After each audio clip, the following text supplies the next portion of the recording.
Yo, what's good in the web? Your man Q back again with some more of that geek news. Persona 5 just reached its 5th year anniversary. Can you believe it? I still remember when I first got that game, and since then we've gotten 2 adaptations, and each one have been grande. Also, let's talk about forging some heroes.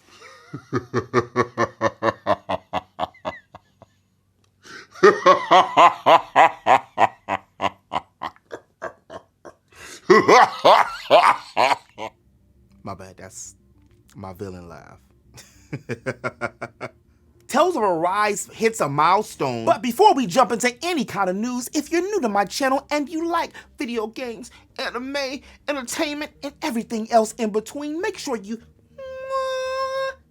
hit that subscribe button to stay up to date. I make daily content Monday through Friday, video games, anime, entertainment, I just said that, and everything else in between. And if you like the video, make sure you hit that like button. You can also follow me over on Twitch. I stream Monday, Wednesday, and Friday, and a bonus stream here on Saturday. So what have I been playing this weekend, you ask? I'm so glad that you asked. I've been saying this since the 10th, well, the 9th, when this game dropped. Tales of Arise, if you have not got a chance to play Tales of Arise, you need to pick up the sticks, get on the keyboard, whatever you gotta do if you like RPGs, JRPGs, and everything else that's in between. What is in between the JRPG and the RPG?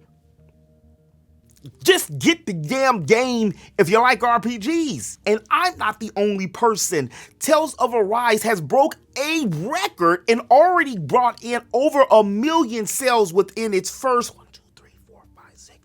10 days. It's already hit over 1 million. And while that might not be the hugest thing to the likes of games giants and behemoths like Dragon Quest / Dragon Warrior, which is still considered a holiday when a Dragon Warrior / Quest game drops over in Japan, or even as the behemoth known as Final Fantasy here in the States, but rounding up the big 3, 1 million in a week and 25 million sold altogether when it comes to the lifespan of Tales is a huge deal. One of the reasons why is because of the fact with the engine change when they decided to go with Unreal Engine, which makes the game look a little more, I don't want to say smoother, because see, that was my issue with the older versions of Tales games, which I loved, was the fact that a lot of their characters did not look completely humanistic. Like, they look like anime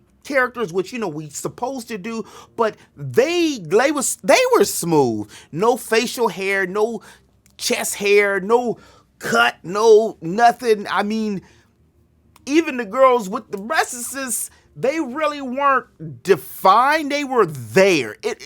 This game shores up a lot of things while also being able to still stick to its Tales roots. I wish I could sell 1 million of anything, and this game has done it within a week's time in arguably considered the least popular genre. I mean, it ain't my least popular genre, but not everybody wants to read on an RPG. I also wanted to talk about something. I wanted to talk about something that really was exciting to me. And you know how you put something on a favorite and then you just leave it for weeks and you don't go back to it? Well, that's exactly what I did with Hero Forge about a month, almost 2 months ago, right when I start back streaming. So shout out to one of my folks over on Twitch who told me about Hero Forge.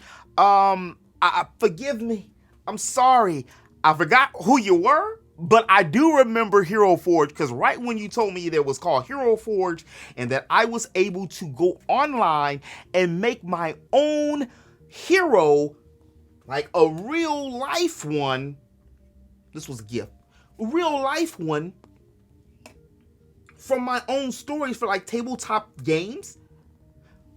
For cheap? Well, really, what is cheap nowadays? But for the price of a video game, I was excited.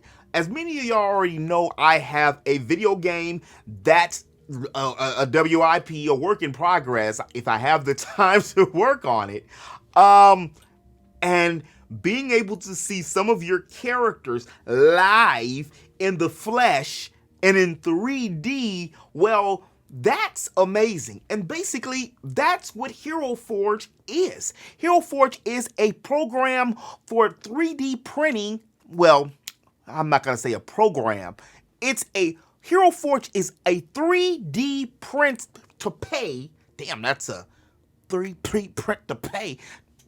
Hero Forge is a 3D print to pay service that allows you to take what's in here and put it on the screen, of course, with their own models, and then make it, and then they'll send it to you. And I just thought that the whole idea and thing is just really, really, really cool. This is my main protagonist from my story, Refugee Cross Life. And I was able to get him to look pretty damn close to how I wanted him to look, depending upon, you know, the resources that they actually have. So you can change things between species, you can change things within the head, the nose, the eyes. They even have the features where you can change it to make the features look softer, or you can make them look a little more rough. And I just took about 20-30 minutes just playing around to see what I can do. They even have a few clothes that kind of look modern. It's one of these things kind of like Soul Calibur, I would say. If any of y'all play Soul Calibur or anything with their own created characters, where they might not have exactly everything you want, but they do have some pretty cool things. You can change his poses. Well, this one right here, I can't really do anything with.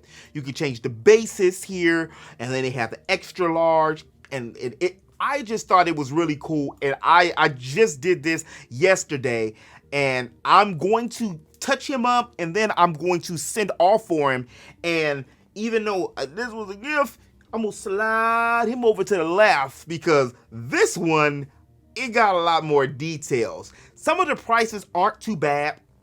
On the official site, it says that they're about, just for the plastic one, you can get them in different sizes. Just for the base, which is I'm thinking is going to be about the size of this, it's going to be $19.99, printed with 100 micron layer resolution, primed with gray, which that one had as well since it's on a 3D printer, and some layer lines and rough spots so things can be removed. The premium plastic is going to be $29.99, and that has 50 micron layers in resolution, and it has a double resolution in plastic.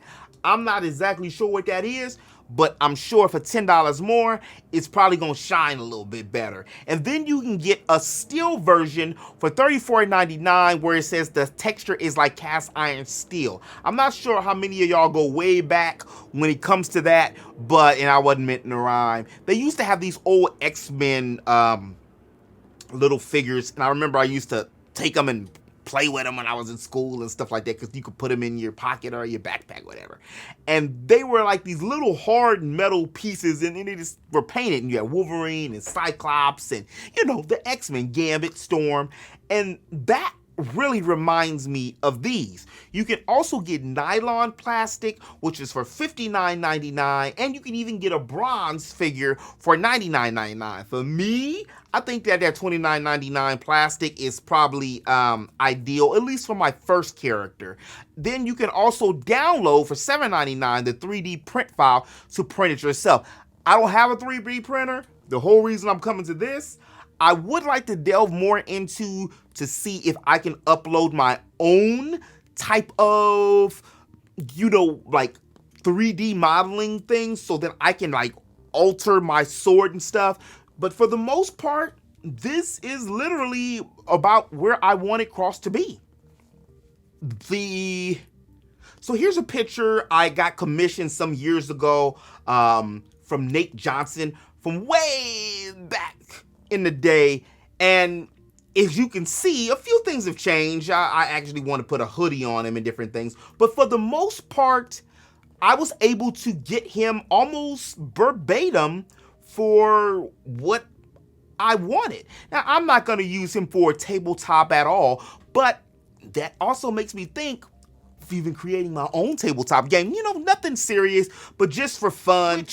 This is really what Hero Forge is for. However, I'm going to see how this one comes out, and then I'll just start, you know, maybe even once a check, you know, once a payday, make a different character from my own stories and sets, and just display them for y'all. But I thought this was really cool, so I wanted to share it because I know a lot of friends and just folks out there like myself. I didn't know this existed until, you know, it was brought to my attention a couple months ago, that have their own OC characters and might want to find out how to do this. And last but certainly not least, my friends over at RPGFan did a poll on 5 years of Persona 5, which dropped out in 2016 on September 15th.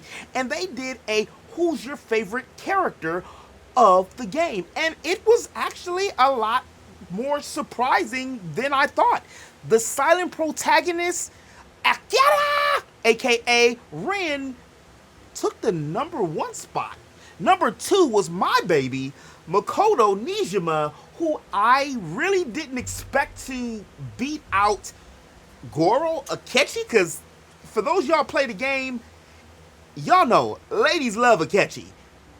And Miss Futaba, but then again, in hindsight, I can see it because a lot of people see Futaba more as Akira's sister type than an actual relationship type. Plus, Makoto is badass. Not only does she got them hands, but she can also heal. She can also do status effects.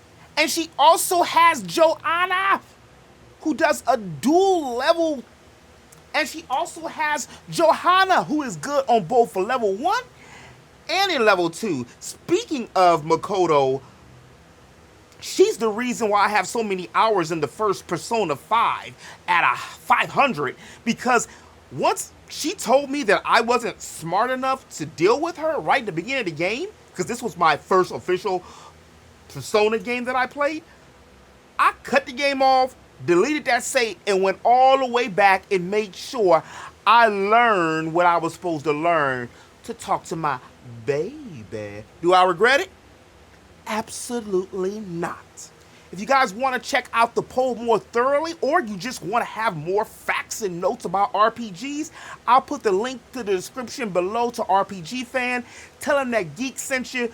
They have all your RPG necessity and needs. Speaking of Persona 5, which many of y'all already know by now, that's one of my all-time favorite games. The moment I started getting into it, I knew. You know, it's like when you see that special someone and you'd like, that's gonna be for me. Well, that's how I was with Persona 5. And I already know what y'all gonna say.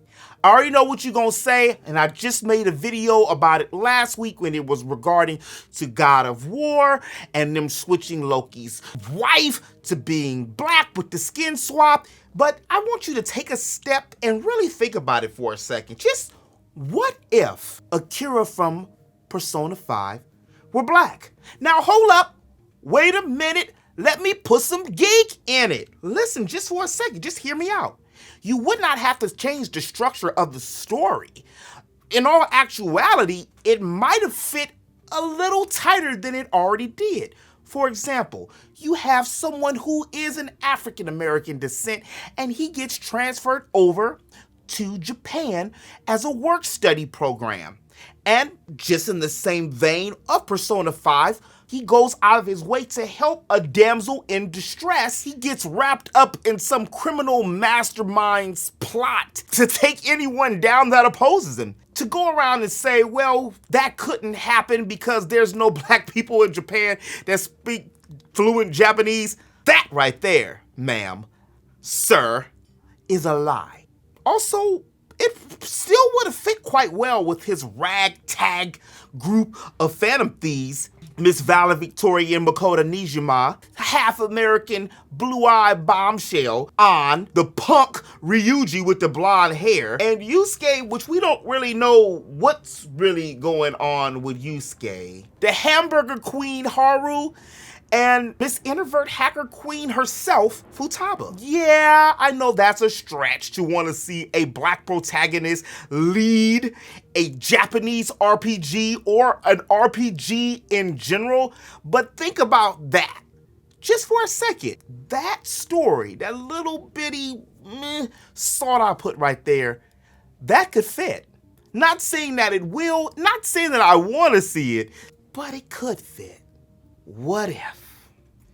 But in a web, that's all I have for you this Funday Monday. Hopefully you're having a good day and all is well on your end. If you did like this video, do me a favor and make sure you hit that like button. And if you're new to my channel and want to stay up to date with all things geek, make sure that you hit that subscribe button. You can also follow me over on Twitch under the Geek Show. Links will be in the description below. Let me know in the comment section below. Do you have a favorite Tales or Persona game? And please, if you do use the Hero Forge, let me know. Tweet it at me under the Geek Show. Put it at me on IG. Let me know. I love to see your creative characters as well, because I'm definitely gonna be showing y'all mine when it comes in. But as always in the web, remember to eat, sleep, geek, repeat. I'll holler at y'all tomorrow. Peace. I was good on my own. That's the way it was. Yeah. Needs me.